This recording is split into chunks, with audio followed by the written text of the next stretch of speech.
Welcome back after the break. We will now start with the technical sessions of the day. We have two technical sessions in today's seminar. The first session is on the linkages of System of Environment Economic Account SEEA with the Sustainable Development Goals, while the second session is on the ocean accounting. The first session will be moderated by Ms. R. Savitri, Additional Director General, NSO India, and the second session, which is a panel discussion, will be moderated by Dr. Kavi Kumar. It is how we treat the earth and nurture it would define our sustenance in the future. Recently, environmental concerns and sustainability have assumed indisputable prominence in the global discourses. For a country like India, balancing economic growth, social equality, and environmental sustainability is a challenge, and India is constantly striving to strike the right balance between all these three. SEEA accounts are developed in such a manner that it provides useful inputs for several SDG indicators.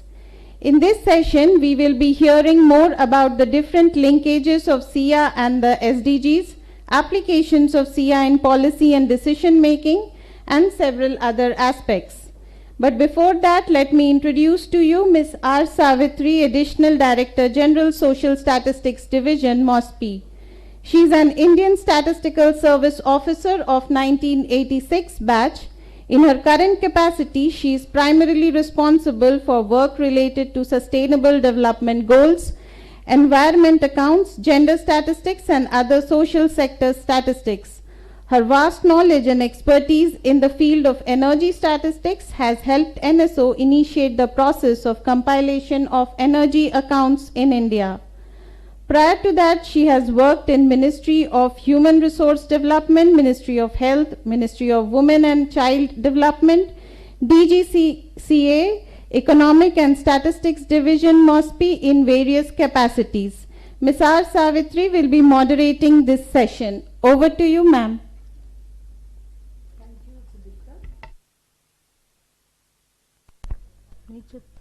Hello, am I audible? Yeah. So good morning to you all. We start with this first session of today's webinar. In the current times, the concerns about environment and sustainability have assumed indisputable prominence in the global discourses. But it's remarkable that the people in the Vedic times revered the nature and the environment and each of its constituents by carefully preserving them. The Vedic prayer, don't harm the environment, do not harm the water and the flora, earth is my mother, I am her son, may the waters remain fresh, do not harm the waters, invokes divine interventions to bless and protect the environment. In Bhagavad Gita, it goes a further step and says, Ishtan Bogan hi dev, O Deva Dasyante Yagya Bhavitaha, Taihi Dattan Apradayebhyo Yah Bhunkte Stena Eva Saha. Sorry for my Sanskrit thing. I know there are some UN participants also here. It says, if you just keep taking and without giving to the nature, you are as good as a thief. So let's all think more of protecting the environment, and I'll start with this particular session. At the core of the concept of sustainable development is the recognition that environmental commons such as atmosphere, forests and oceans must be safeguarded as crucial sources of ecosystem services and natural resources. Hence, the need was felt to look beyond economy and start accounting the flow between economy and environment. We already have heard in the opening session, but to be very brief, SEEA was adopted by UNSC in 2012 and MOSPI adopted the framework in 2018, and we have been publishing a series of environment accounts since then. We have published so far 4 such publications.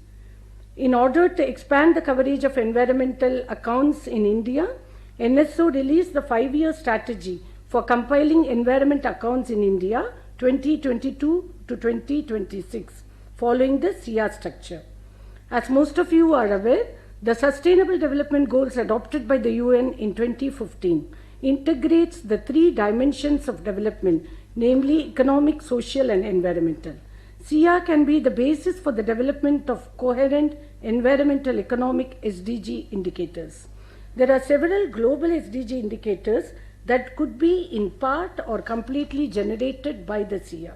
Looking at the importance of both SDGs and environment accounting in measuring the progress of a country's development, the topic has been selected for one of the events of the Azadi Ka Amrit Mahotsav week. In this session, we have 4 speakers who would be talking on linkages between environmental accounting and SDGs and role of environmental accounting with a national and subnational perspective, as also the experience of other countries. I'll start with the first speaker of this session, Ms. Anshu Singh. She is an Indian Statistical Service Officer of 2000 batch. She has more than 20 years of experience of working in the Government of India in various capacities and is currently heading the Statistics Division of the Ministry of Environment, Forests and Climate Change. In her ministry, she deals with environmental indicators mainly for goals related to climate change, life on land and sustainable consumption. She is also coordinating with MOSPI in areas pertaining to natural capital accounting. She is also handling environmental statistics in various domains like protected areas, etc. May I now request Anshu to enlighten us?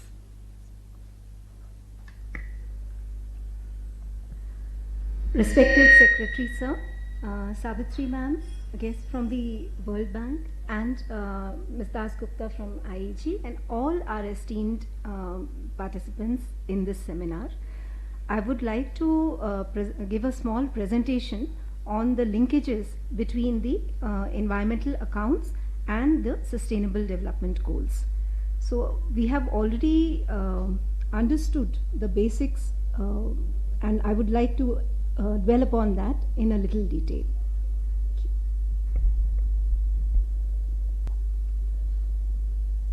So firstly, although this has been discussed, why environmental accounts? So the first common thing between environmental accounts and the Sustainable Development Framework is that they are both measures going beyond GDP. So environmental accounts, it recognizes cost to environment in ways which conventional accounting does not. For example, the degradation due to pollution is explicitly accounted for, and it takes into account ecosystem conditions like wetland health and biodiversity. It also recognizes services like flood management by mangroves, carbon sequestration by ecosystems like wetlands and seagrasses. But apart from making nature services visible, it also makes those relationships between environment and economic more visible that would otherwise not be captured in the framework. The other framework that we are considering here is the agenda that results from the Agenda for Sustainable Development 2030, and that is the SDG framework. This agenda aims to leave no one behind, and that no one means it includes the life in all its forms. It brings out together the interconnectivity of food, water, and which are necessary for livelihood of human beings, and ecosystem health, biodiversity. It also brings out that it is important to track climate change because that may impact the other dimensions of sustainability, namely economic and the social dimensions. Basically, the SEEA Central Framework, which was adopted in 2012, captures stocks and flows, and ecosystem conditions within a spatial unit is enabled by the SEEA framework, the Ecosystem Accounting Framework, that has been adopted in March 2021. Next.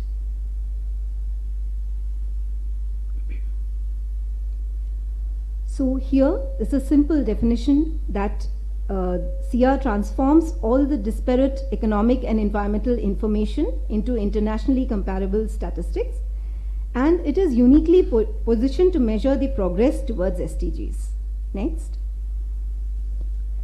The SDGs 2 related to hunger, 6 related to water, 7 related to energy, 8 that is mostly dealing with waste, 9, 11 that is dealing with sustainable cities, 12 that is mainly dealing with sustainable consumption, SDG 14 dealing with oceans, and 15 that is dealing with terrestrial biodiversity and life on land. These are the 9 SDGs that are supported by the SEEA framework. This framework can be used to compile data to directly measure the SDG indicators as well as provide supplemental information for numerous others. Next. This is a small snapshot which tells you in very brief, you have the SDG goal of zero hunger, that of life on land, and another on climate change. How the different indicators are interconnected indicators can be derived is visible. For example, MOSPI has made the soil nutrient accounts. Now these nutrient accounts can help in deriving the indicators 2.4.2 and 15.3.1. Indicator SDG 2 15.3 dealing with desertification and land restoration. So how the degradation of soil is contributing to desertification and how its management, better management, can help in land restoration. In a similar manner, we can see that there are interlinkages between the life on land, the climate change indicators. Next.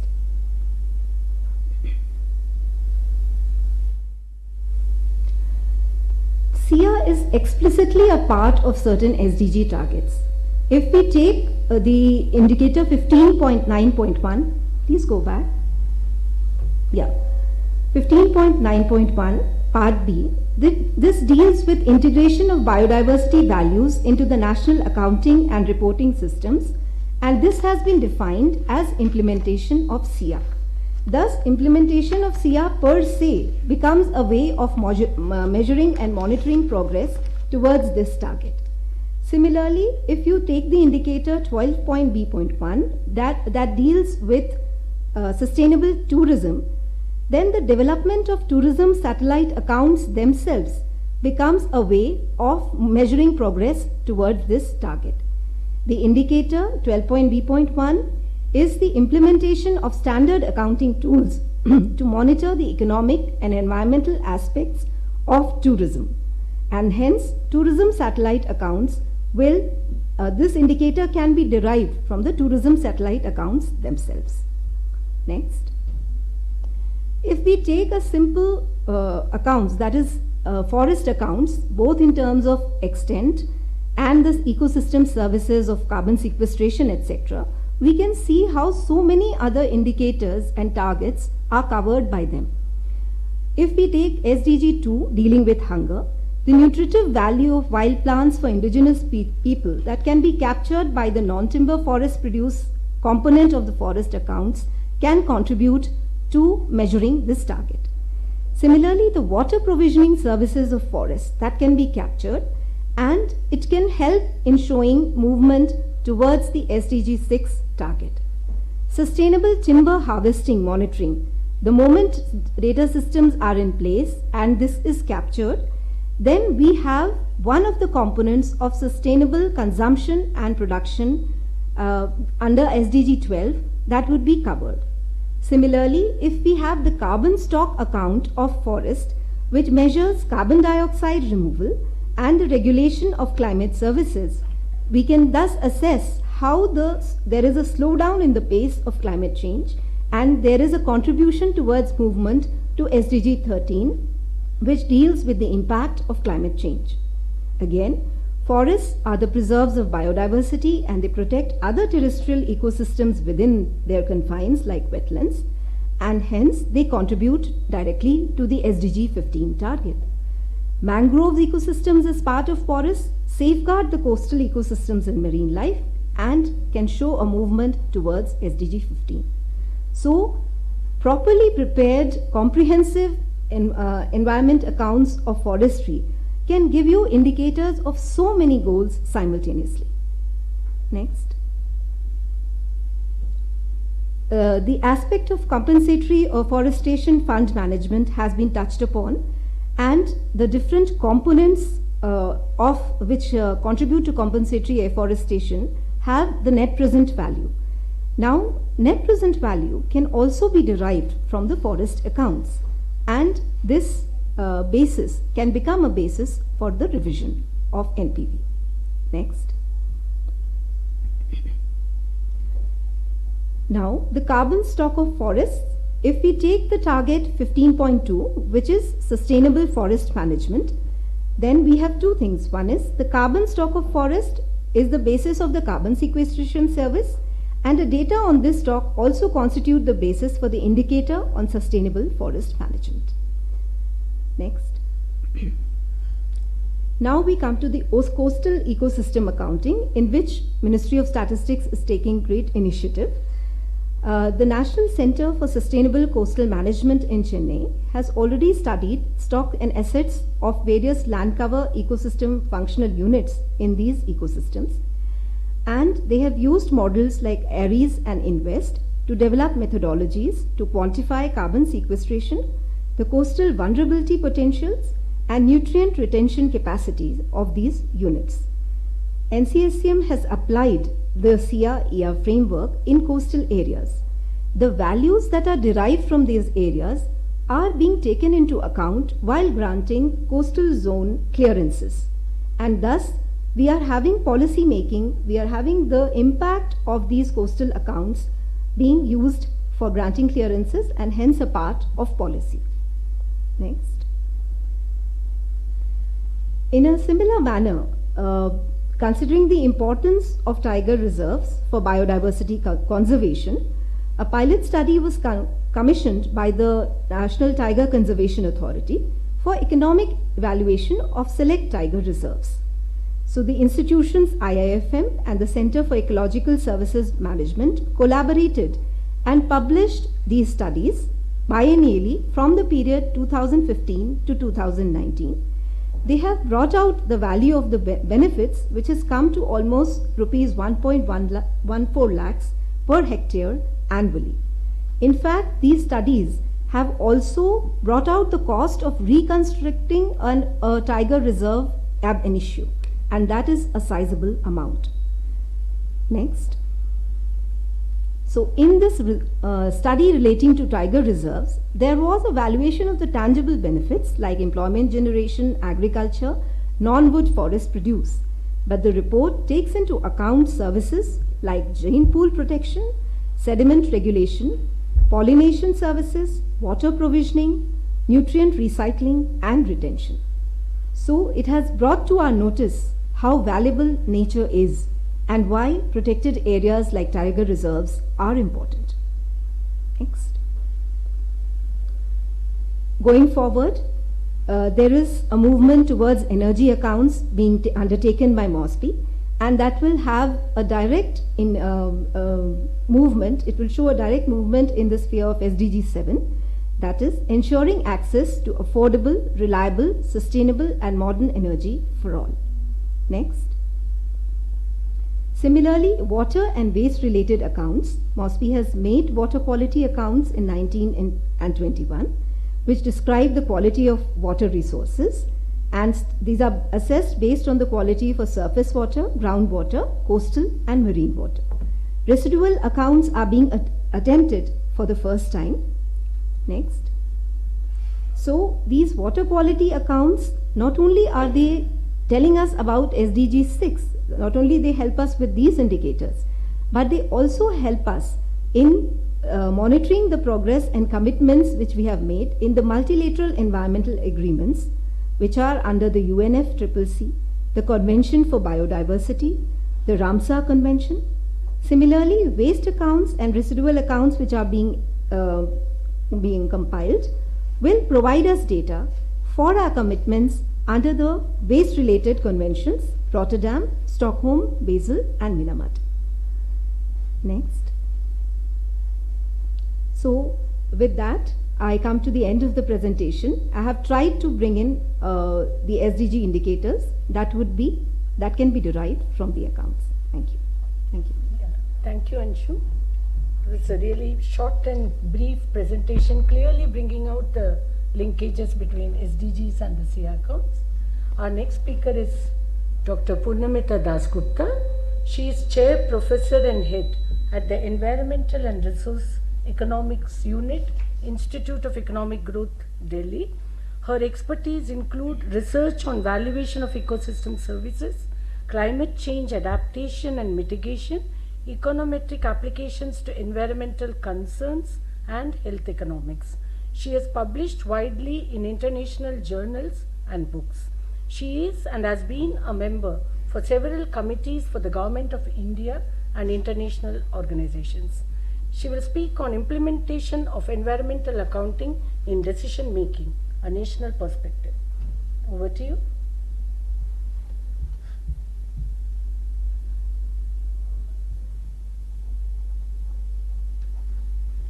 Next one, please. Thank you very much, Madam Chair, and congratulations to OSPI for holding this ACAM discussion on this very important topic. I am very happy to have this opportunity to share some thoughts on this issue of environmental accounts. I'm not sure, but is there an echo? I seem to be getting it. Okay, thank you. So I actually come into this discussion wearing the hat of an economist, and what I would like to sort of add to what you have already heard from the speakers is the connect with understanding how the environmental accounting can help us in understanding and supporting many decisions that are taken which revolve around the interaction of the economic system with the environmental system in order to, fulfill our societal development well-being goals. And can we just please move on, somebody? Thank you. For example, we've been hearing, please do keep entering. Thank you. Please do just enter it. Thank you. So, and you can move on as I speak to the next one. So, for example, we have heard already from Dr. Singh about the importance of forest ecosystem services. And in fact, this was one of the areas in which I think MOSPI, along with other stakeholders, did a lot of work. And we had, if you remember, the Supreme Court setting up the committee to determine net present value to be charged. Now that lens was the lens of a compensation for converting forest land, for diverting forest land for non-forestry purposes.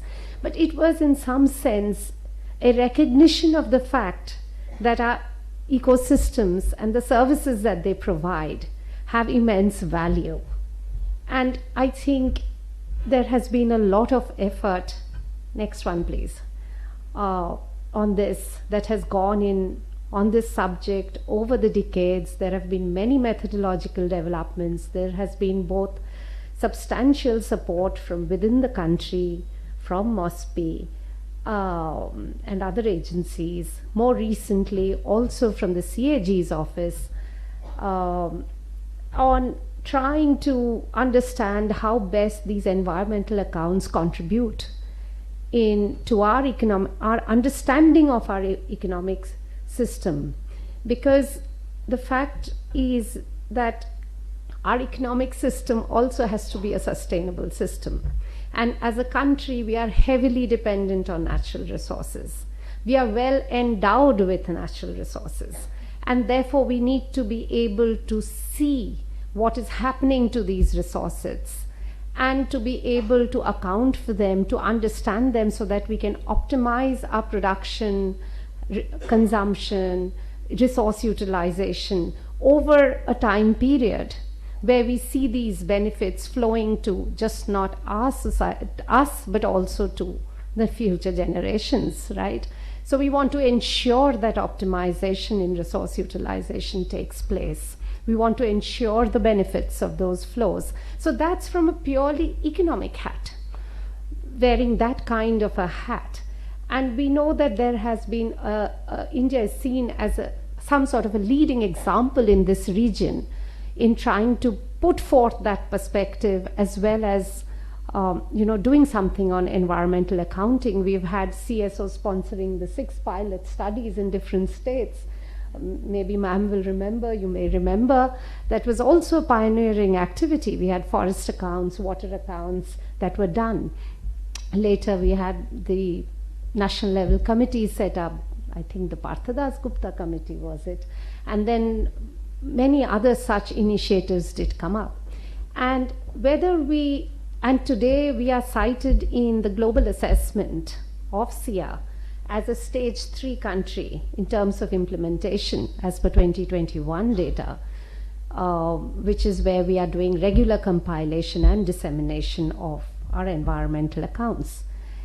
Now, the question is, how do we take it further forward?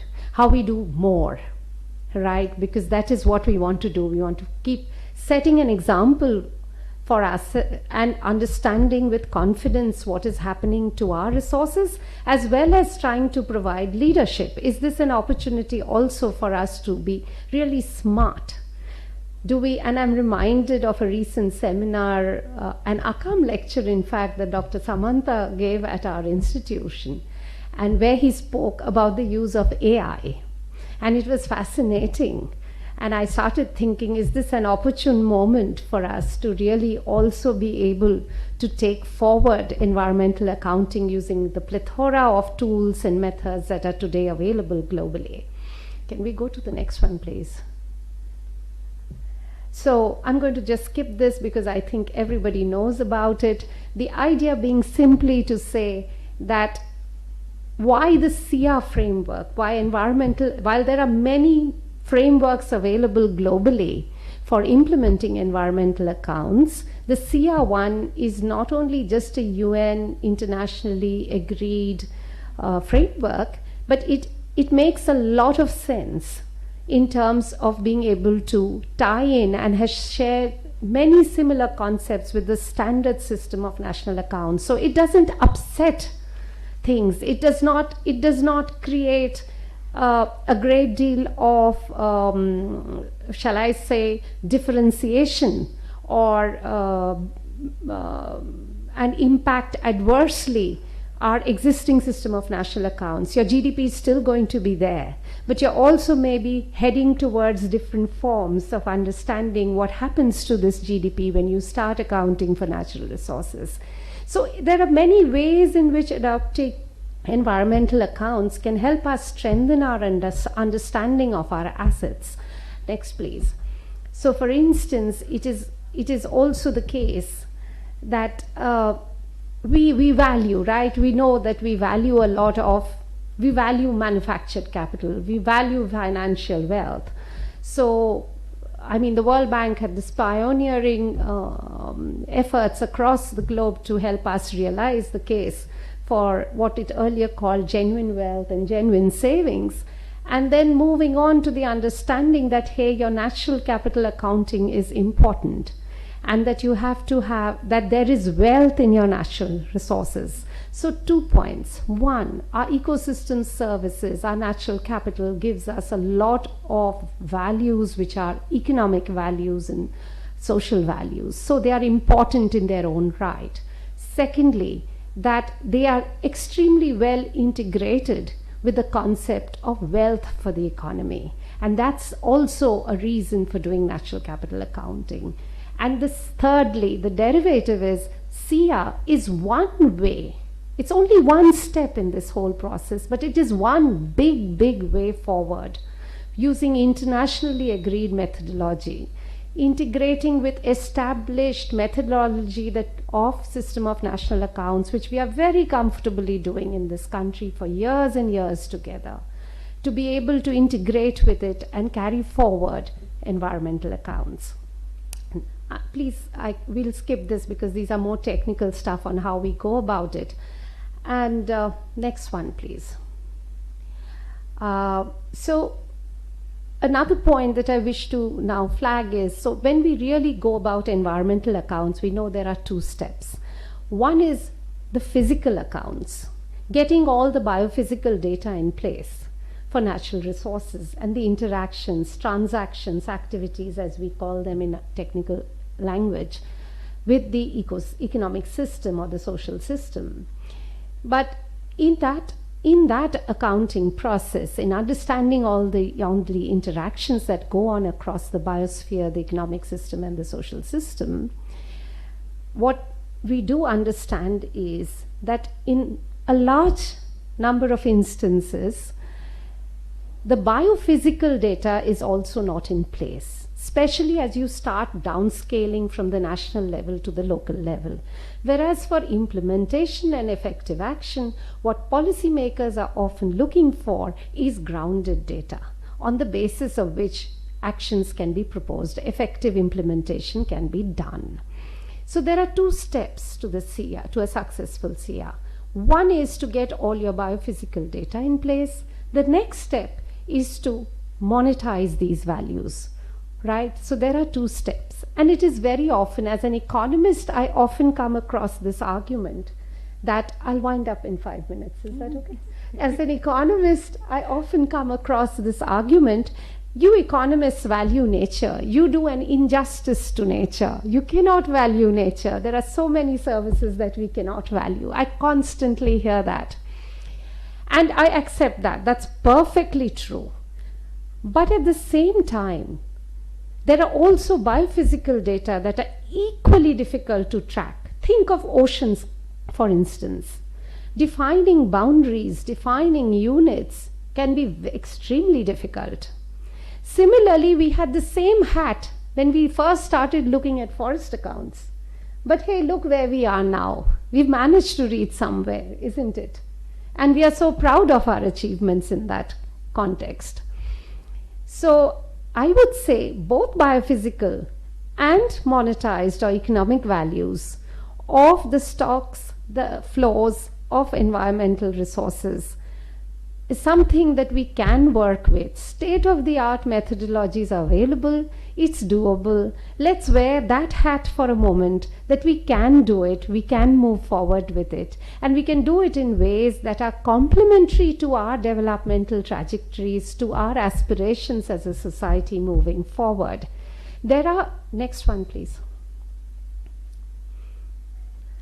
Next one. There are a lot of international experiences where actually data that has and information that has been compiled under the SEEA has been used for policy making. And so I purposely pick out applications from two developing countries.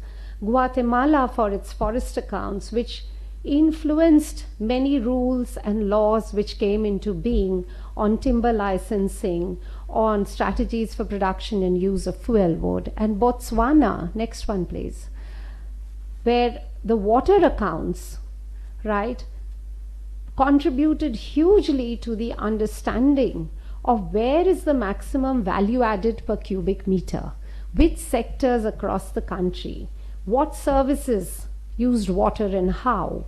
And policy applications ranged from their national water plans to even designing localized water rates and water allocations across services, across different users of water categories. So it is not that SEEA is going to do this for you, but the idea is that if we adopt environmental accounts, judicious use of these accounts can help us meet many of the kind of sustainable development goals that Dr. Singh had just been referring to. Next, please. Now, of course, there are a lot of challenges, but there are challenges in anything that is new and forward-looking. But as I keep saying, in India, we've come a long way. And today you have a collaborative mechanism set up under ministries to look at it. You have the CAG, the Niti Aayog, the MOSPI, all coming together to try and move forward the agenda on it. And of course, major challenges of capacity constraints, of the required level of statistical infrastructure is also to be taken into account. Today, however, there are, on the other hand, there are also issues of what are the global resources available for us to do SEEA. Can we go to the next one, please? So as we do that, global scale support for funds, capacity building, the very fact that the GEF, the Global Environmental Facility, has included environmental accounting as a priority in its last round is something that we can look up to. We can look up to our own experiences in successfully setting up institutional frameworks for multi-stakeholder approaches, and creating hubs, platforms for interactions. We have them on the international level, and India contributes very positively to some of them. Maybe we can start looking at these from the national perspective. Next one, please. Because we have many interested states, as we have heard already. The other big ticket things to really look at is what is the possibility of integrating data and information within existing MIS systems. We are used to MIS now in a big way in the health sector, for instance. Is there scope to do so in other sectors, whether in forestry, water, state levels? And then, of course, if that's a good idea, there are questions of capacities, funding, training, and so on. The second thing is also to remember that methodology, if you look at the SEEA documents, is very well spelled out. If you can manage to go through all those very heavy documents, I say this at the risk of all the UN institution representatives who are present here. But once you manage to get through those documents, at the end of the day, the methodology is all spelled out. But there's a big effort needed to adopt those to Indian conditions. This I can say very convincingly based on my experience. This other issue is to do advocacy for mobilization of resources, for smart data, leverage the private sector. Some other countries are doing it. We have big companies now who are talking about their ESG commitments. How do we tie up with them? The next thing is just raising awareness, creating those platforms and hubs where you raise awareness and promote the interaction between potential users of this data. That brings support to the table. The next one, please. I'll skip this because I think I've covered most of it. Just the next one, please. Okay, good. So that's the best slide on the table. And I'll end with that. And I'm very happy to once again be able to say that I'm so excited that I'm here talking about these things. And thank you, ma'am, for your patience. No, not at all. Thanks. In fact, we all thank you for this wonderful lecture, speech. And we have come to know a lot, that India has done a lot. And you're right. Actually, we are really encouraged by your words. At times when, like in our unit, when we sit to work on the accounts and we see that no data is available, we keep talking to the ministries for data. And like, you are right. Data is like a big difficulty, giving us difficulty in framing those accounts. But anyway, thanks a lot. We are also very thankful to you for being here. Our next speaker, Dr. Ramachandra, will be talking to us virtually. He is not here. He is chair, professor, and head at the Environmental and Resource Economics Unit. Sorry, I'm very sorry. He is at Indian Institute of Science, Bangalore. He is an FIE, FIEE UK, and he obtained PhD in Ecology and Energy from the Indian Institute of Science. At present, he is the coordinator of Energy and Wetlands Research Group and convener of Environmental Information System at the Center for Ecological Sciences. During the past 20 years, he has established an active school of research in the area of energy and environment. He is a member of various committees on wetland. He is also serving in many committees of National Green Tribunal related to wetlands of Bangalore. He has published over 335 research papers in the reputed peer-reviewed international and national journals, 72 book chapters, 333 papers in the international and national symposiums, as well as 19 books.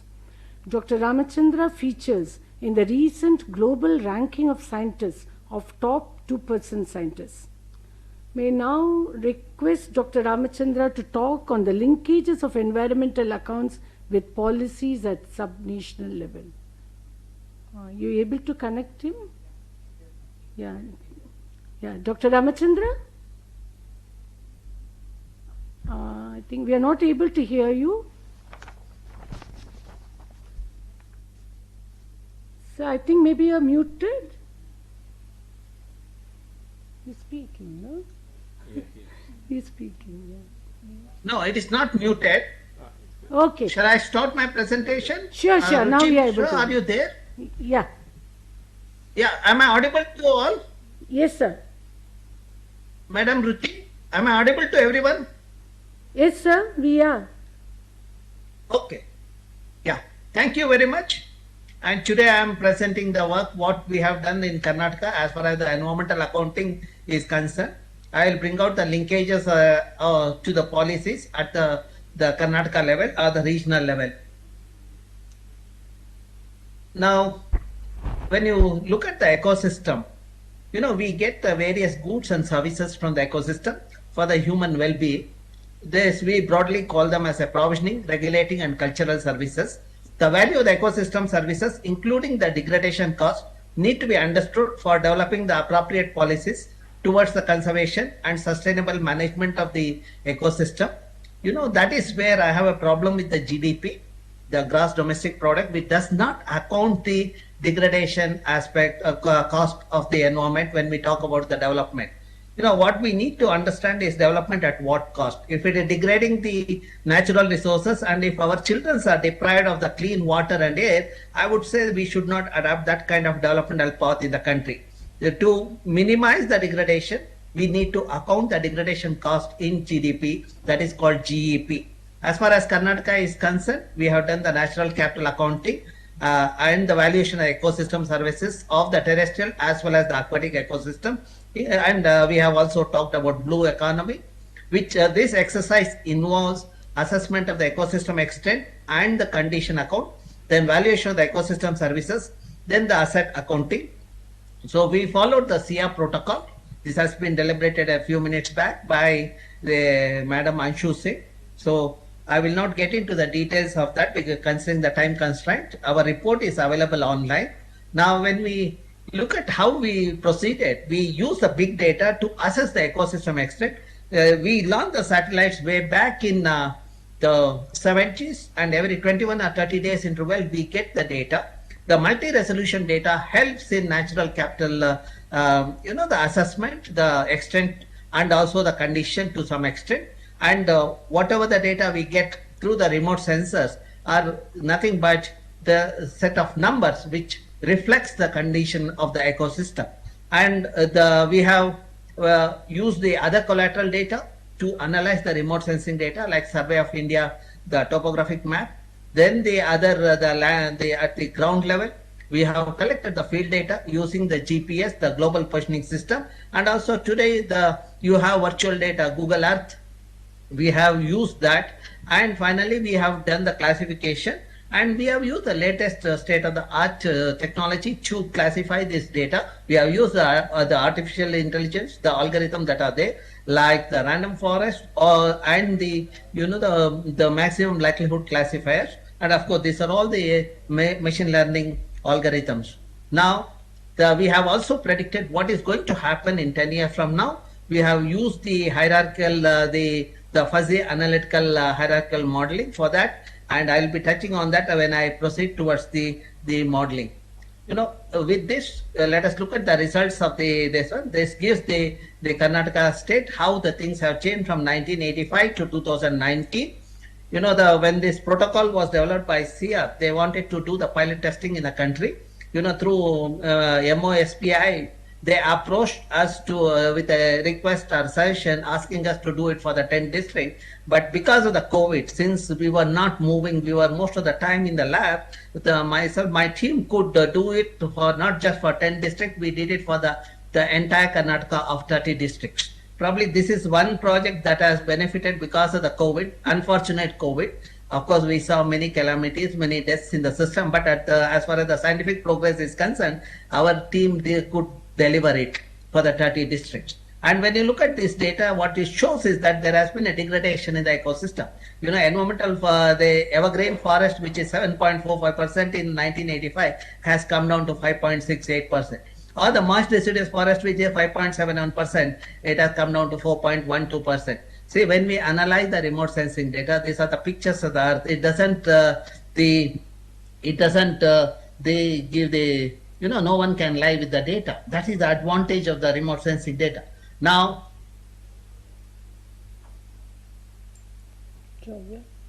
we also looked at the ecosystem conditions through the abiotic and biotic component and landscape level. At a landscape level, we have assessed the fragmentation and land surface temperature. And for the biotic ecosystem, we have looked at the species-based criteria and also the standing biomass and the carbon in the annual carbon sequestration. We have looked at it, and also we have looked at the physical parameters in terms of the soil quality, the water quality, etc. So now this gives the condition of the ecosystem. You see the fragmentation of the landscape in Karnataka, and this is the land surface temperature. When you see the fragmentation analysis, you see that the forests which were intact of 16% in 1985, today it is fragmented, and we have intact forest is only 5.9%. That means there is a degradation happening in the system. Consequence of that is we have the increase in temperature, and of course the degradation in the ecosystem services also. Then we looked at we generated a composite matrix. As I said earlier, we have considered the abiotic parameter in terms of soil, the biotic in terms of flora and fauna, then the structural, above ground biomass, below ground biomass, and the biotic, net primary productivity. And at landscape level, we have done the fragmentation and the LST. That we have divided the region into the 5 degree by 5 minutes by 5 minutes the grids, or it is 9 kilometer by 9 kilometer grid, and in each grid we have computed what is the status as on the 2005 and in 2019 or 20. This gives a composite metric for considering all those the condition of the ecosystem. So this shows that there is a decline in the overall status of the ecosystem in the region. So now then the next part is we computed the ecosystem services, which includes the provisioning, regulating and cultural services. We have collected the data from the field as well as from the government agencies like Karnataka Forest Department, etc., wherein the quantity of the resources were available. Then we have calculated the residual value method, which is the difference between the market price minus the cost for the harvesting the resources and the transportation of the resources we have accounted. In the forest department, they term that as a seigniorage value or the residual value. That multiplication of the quantity with that benefit gives what is the kind of the benefit we get in terms of the provisioning services from the forest. Then similarly, we have done the regulating services and cultural services. Since my team has been working in the Western Ghats for the last 25 years, we have addressed many of these the regulating and cultural services, and my publications are there. So that's where quantifying this through the benefit transfer method was not a difficult exercise. The aggregation of the provisioning, regulating and cultural services give the total ecosystem supply value, or TSV, which is also we call it as a GEP. So now this gives in the physical unit the kind of the goods what we get from the forest. They say a forest department manages our forest in Karnataka through the various forest circles. We have collected the data for each of the circle, and we have quantified that, and this gives the spatial the spread of the resources, whether it is the timber or the bamboo, rosewood, etc. So then this gives the provisioning services of all the goods, the tangible benefit what we get. The regulating and cultural services, the district wise we have computed. The total ecosystem supply value is given here, the district wise. Now we know the district wise what is the kind of the goods and the services provided by forest ecosystem. To summarize what I said so far, if you look at the TSV of the state, which was 2,894 billion rupees in 2005, has come down to 1,835 billion rupees per year in 2019, which also shows that there is a degradation and we have to pay for the degradation cost. That is in terms of 35% decline in the services provided by an ecosystem.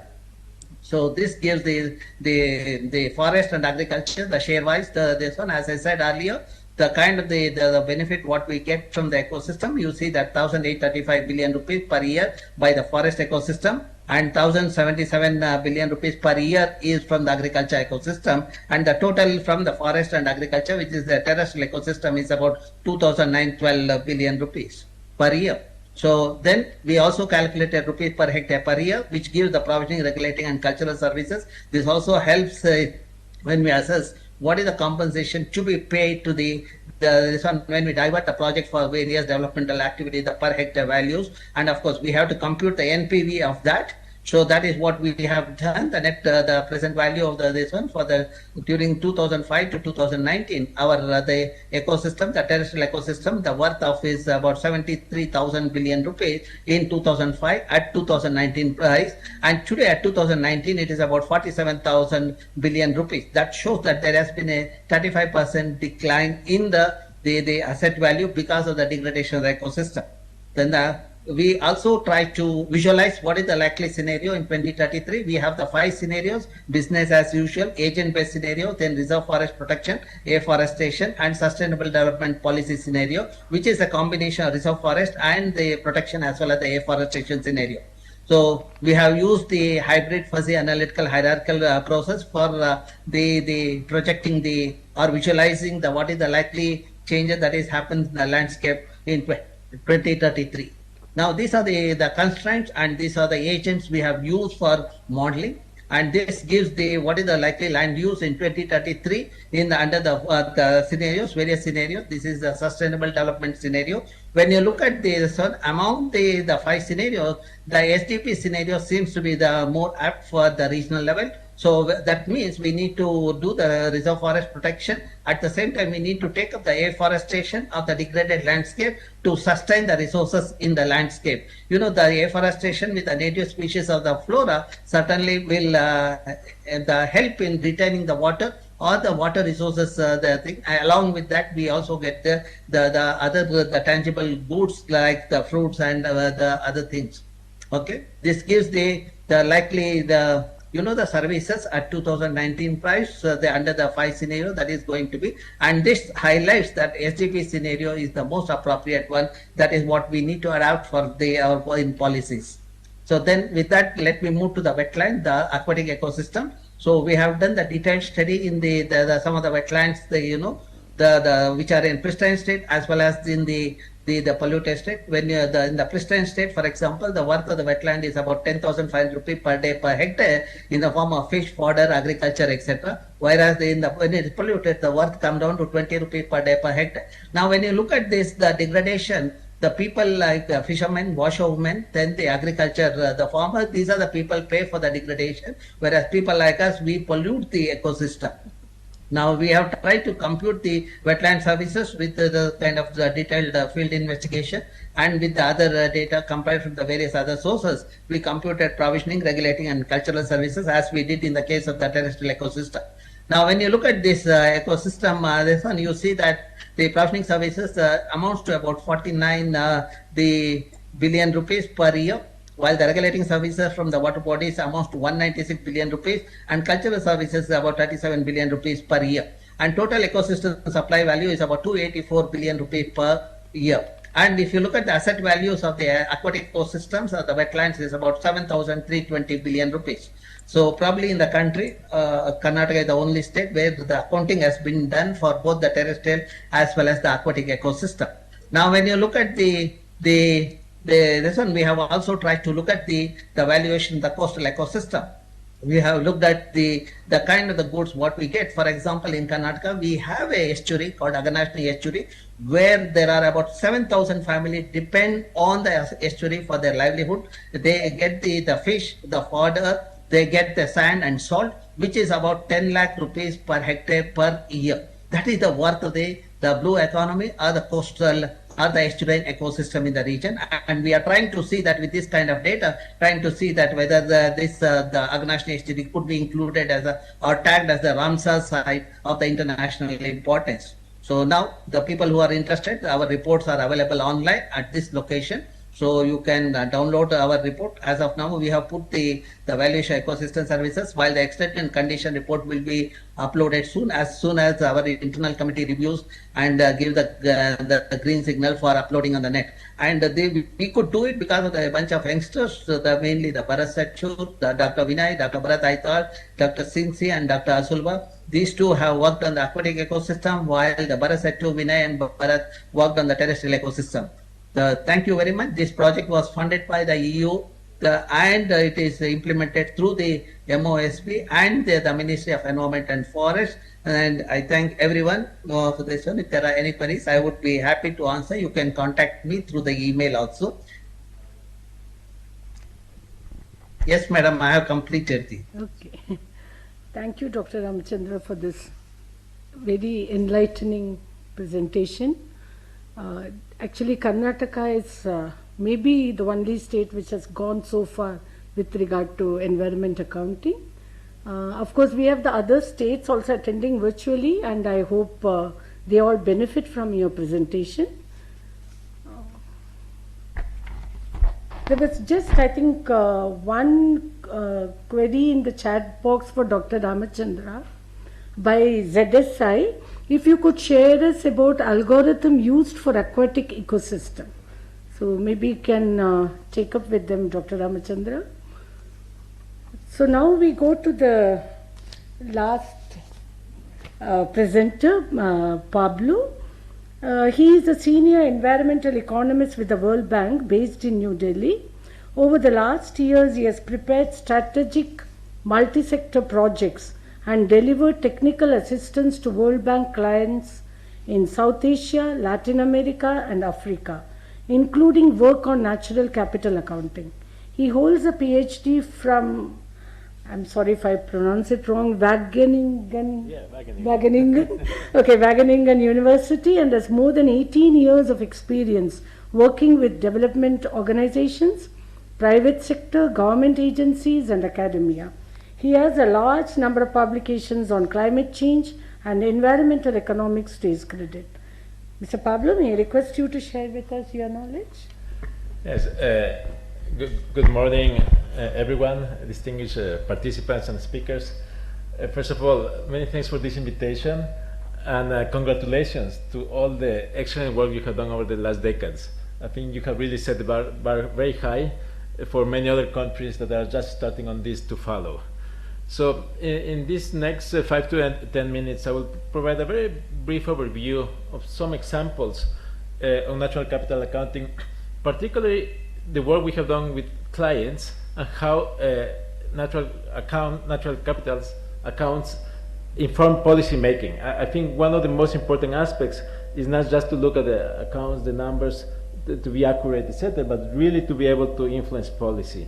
And that's something that we have learned over the last 10 years through the WAVES program and other programs that we have on NCA. Next slide, please.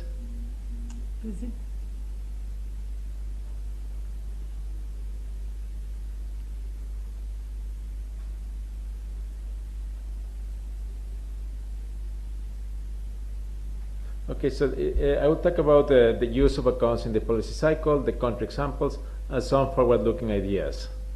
Next slide. So the engagement over the last 10 years of the World Bank with our clients has focused on the following areas. First, of course, is information, generating the accounts. Second, to look at institutions and which will be the institutions that will be owning these accounts.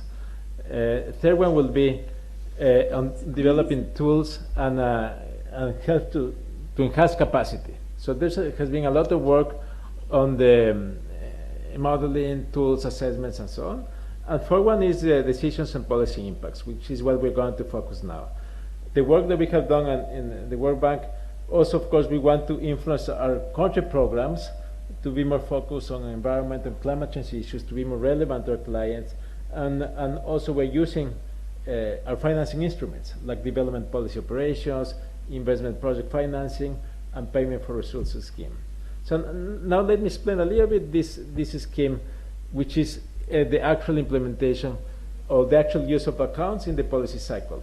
I think this cycle is very familiar to all of you. You know, we have issues, problem identification, then the policy response, implementation, monitoring, review, and then we go back to identifying the issues that are remaining and so on.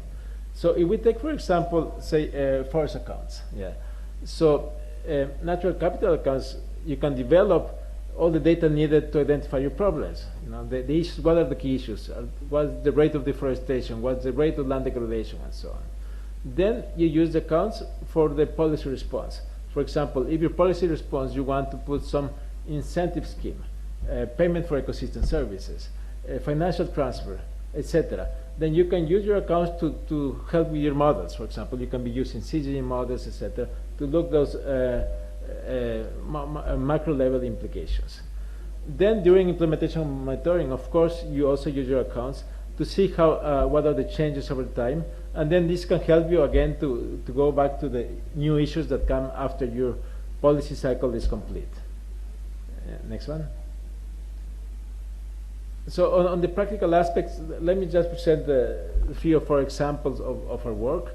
Again, you can find a lot of our reports are available on the website. We have the website of WAVES and the GPS program. But let's pick first country, Rwanda. And Rwanda is a country with the highest population density in Africa. And they have very strong capacity in the area of environment, climate financing, and so on. So there was a request early on to help them to develop land accounts, water accounts, and ecosystem accounts. And those were important not just for the process to get information, but really to influence critical policies and plans that were considered by the government. So after developing, for example, the land accounts, this was able to inform a land use master plan.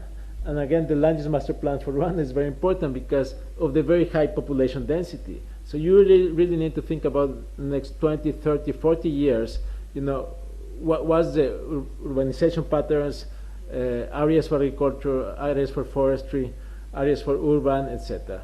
So that was a very important milestone.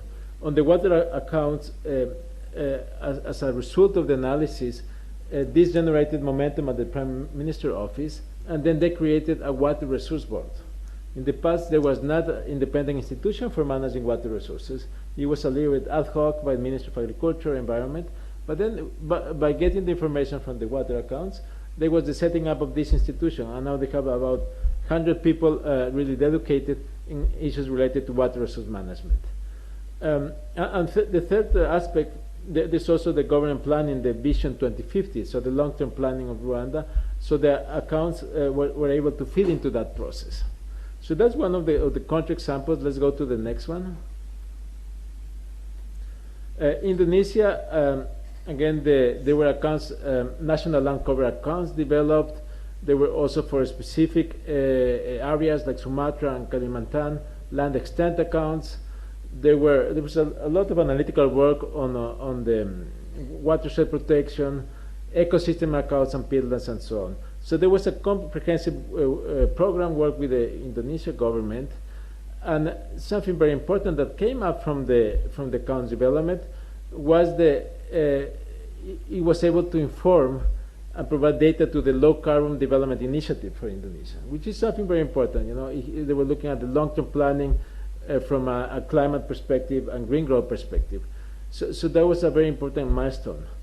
And as we go back here to India, you know, there's a lot to talk about the long-term strategy. So if India has a target of net zero by 2070, how will these accounts that have been developing in India can help to inform that long-term strategy?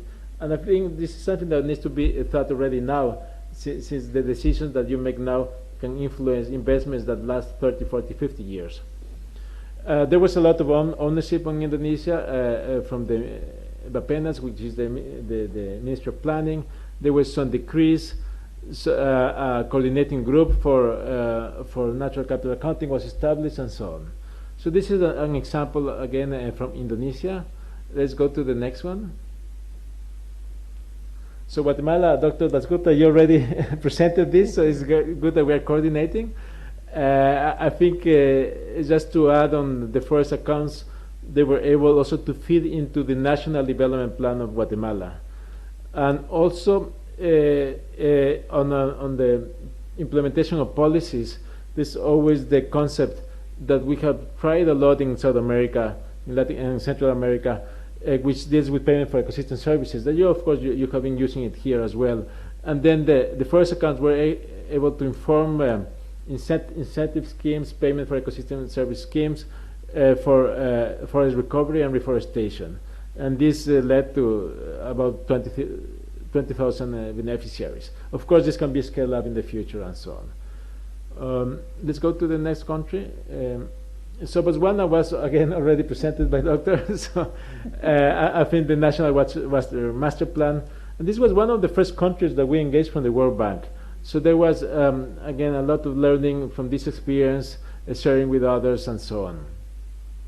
And let's go leave it to the next slide, the final. So forward looking, I think all of us will agree that we need to be using the accounts to inform policy making, and that's what everybody is working now and so on. And that policy making not only at the national level but also at the subnational level, and also we can look even at regional collaboration in certain aspects. Also, when we talk with the macroeconomists, they traditionally use the CGE models, computable general equilibrium models. And most of the models, well, they have all the structure of the economy, the interactions, demand and supply, etc. But ecosystem services are being excluded. So how can you evaluate policies affecting the environment if the ecosystem services are excluded from this model? So one of the exercises we want to do now, and we have done in other countries, is to integrate natural capital into the macroeconomic models. We have, this is actually a platform that was developed by colleagues at the Inter-American Development Bank, but it's an open platform, and it helps us to integrate our CG models with land use change models. So the idea is you can look at the land use change dynamics, given different pressures that you have, different incentives, price regimes, and so on. You have also the invest model that has been already mentioned in this workshop, where you have the ecosystem service production and interactions. And then this will feed into your general equilibrium model. So if you package this three together, then you're going to have a much better macroeconomic model that you can be utilizing for a range of policy questions. So if you want to look at the optimal use of natural resources, optimal land allocation, the effects of coastal zones on building resilience, what's going to be the economic implications of the forest in the sea? India has a very ambitious forest in the sea. What will be the economic implications? What will be the gain in other ecosystem services beyond carbon and so on? So this is a tool that we are developing. So we'll be looking forward to work with the government, with institutions here. Hopefully there's another space that we can go a little bit more deeper into this topic. But yeah, so now this is a little bit the summary of the discussion, and I look forward to having more conversations during the lunch. Again, I have moved to India in February of this year, and I will be staying for the next 4 years. So you'll go see me often. So you can just drop by and see me in the bank office, and we can have much more detailed conversations. So thanks again for this invitation.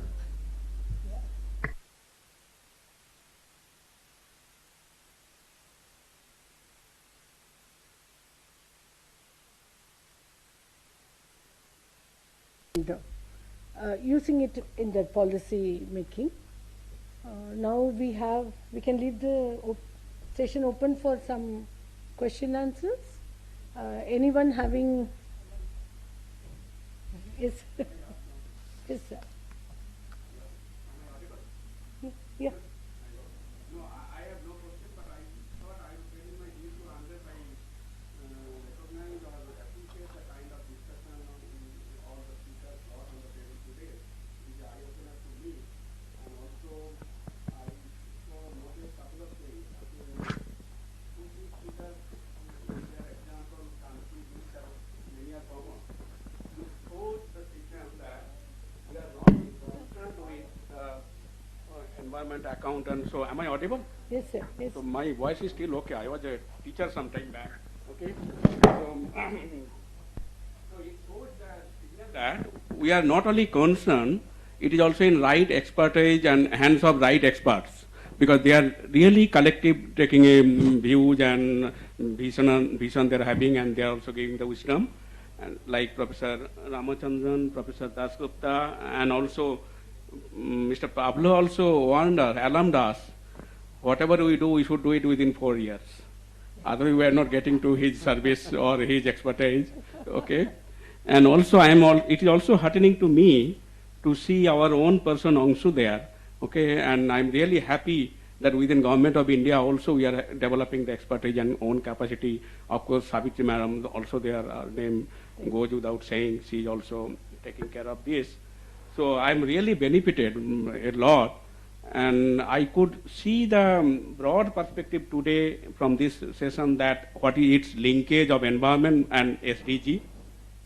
SDG is something we must achieve it, and with that goal, and if environment also accounting and those things are so integrated, one day delay is so much delay, so we cannot delay further. Let us take it forward on this 75 years of Azadi Ka Amrit Mahotsav. We should try our best at the earliest to achieve all the goals, and I hope we will be successful. Thank you so much, all the speakers, for motivating at least me and also giving me a lot of knowledge to me. Thank you very much. Thank you, sir. Anything in the chat box also could be? Nothing? Yeah. I think thank you very much. This was very informative session. All speakers, thanks a lot. One important point which we were discussing before starting this session with Dr. Dasgupta and Pablo, and that is about, on some of the aspects where we are showing very well, MOSPI has done a lot of good work on that, and that is on forest accounts. So I think there are two elements of moving forward, as Sir has pointed out.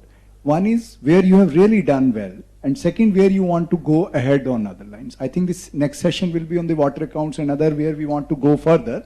But on the forest account, we need to stabilize now further. So this is important that at MOSPI level or at Niti Aayog's level, some discussion should start as a platform with the set of professionals to move it further to the next steps. And Ma'am Anshu is here to move towards policy side with the Ministry of Environment and Forest now.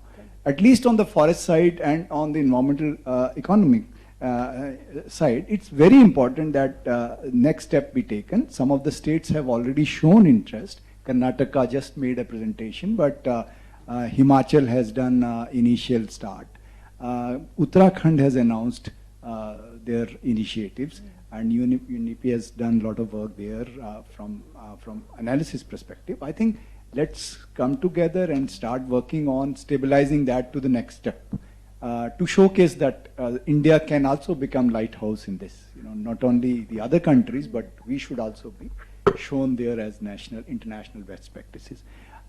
So looking forward for that kind of initiative, ma'am, maybe at the Niti Aayog level or MOSPI level. And I mean, the group is already ready. They have already shown that they want to move further. So we'll be very happy to work together on this, sir. Thank you. Sure. Yeah, as you say, we really need to take accounts where we have proceeded a little bit, use it in policy making. Unless that is done, for the other accounts, when we look for data will come only when the policy makers understand the value of this data and how these accounts are useful. Thanks a lot for that. Yeah.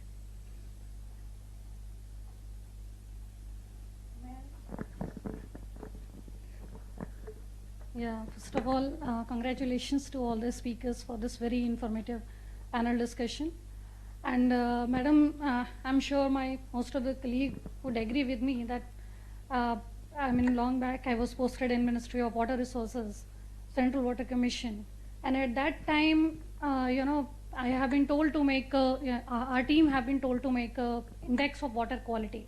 I am just sharing this experience because I just want to congratulate everybody for, that the kind of orbit change we have made in the data collection process. So at that time, there was no information available, and we have been compiling data for 25 countries on the data, water quality, and we have selected 25 countries on the basis of number of dams they were having. And this information was not at all available in any Google or any platform. And literally, we had to go to embassies, their libraries, and then we have opened up their books. Whatever data was available, I mean, the data was very ancient, like 10 years back, 8 years back, that kind of information. And I mean, we have literally compiled that information, and somehow we have developed that kind of compendium. But I'm very glad to see that so much information is right now available. And kudos to, of course, Social Statistics Division of Ministry of Statistics, and of course Ministry of Environment. Now, my second observation is, since I have been seeing a lot of experts over here, that everybody has talked about Guatemala and this Botswana. So definitely, I mean, it's great news that these countries are also doing, and you have been helping them in developing this kind of accounting system. But we would also like to know the best practices, as somebody has said earlier, that the best practices which is happening right now in the world, because we don't see ourselves lagging behind with any of the developed countries. So why not we should consider, like for UK, US, or many other countries who are actually at the helm of the affairs in these kind of accounting. So just my request to all of you that if that can be shared to us, that would be very grateful. Thank you, and congratulations once again.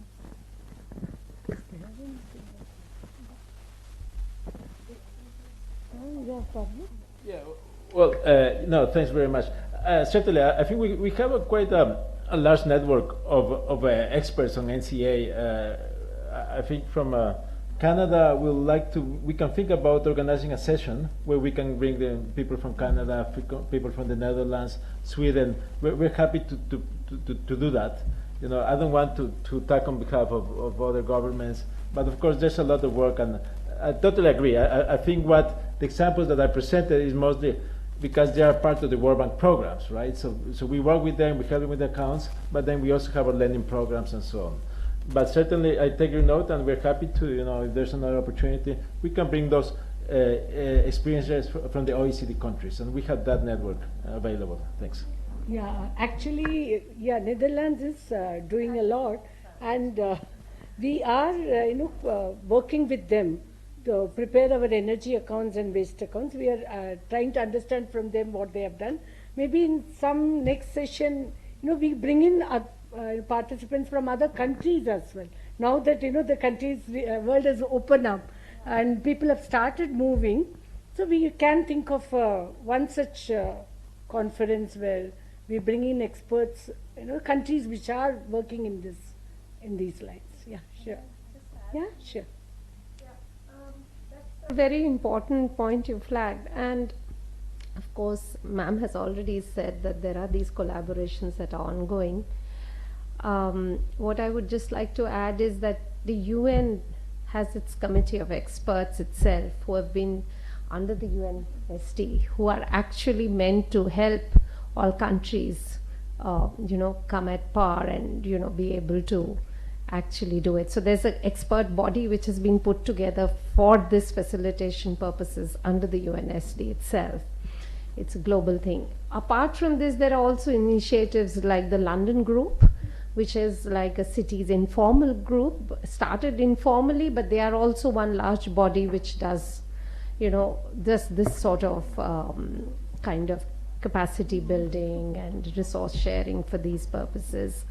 And I think it's a very interesting idea, because perhaps, ma'am, we can also think of setting up similar kind of platforms for India itself, because India is huge and is endowed heavily with a range of natural resources. So maybe it is something to think about for MOSPI, if it's possible to set up that kind of exchange and learning platform. It would be a great idea.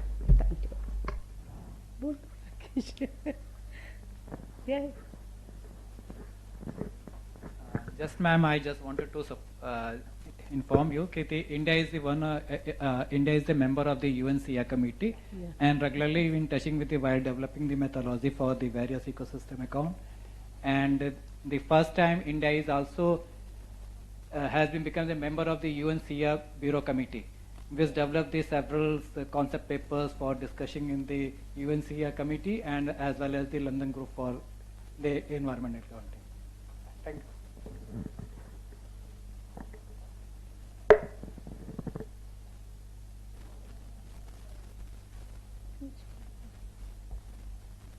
So I think if this nothing else, we can. I'm very thankful to all the 4 speakers for sharing your knowledge.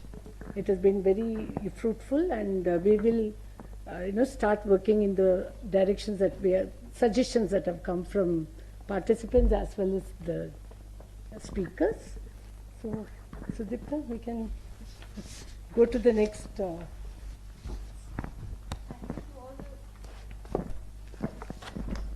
Thank you to all the speakers and participants for actively participating in this discussion. May I now request Shri Rakesh Kumar Maurya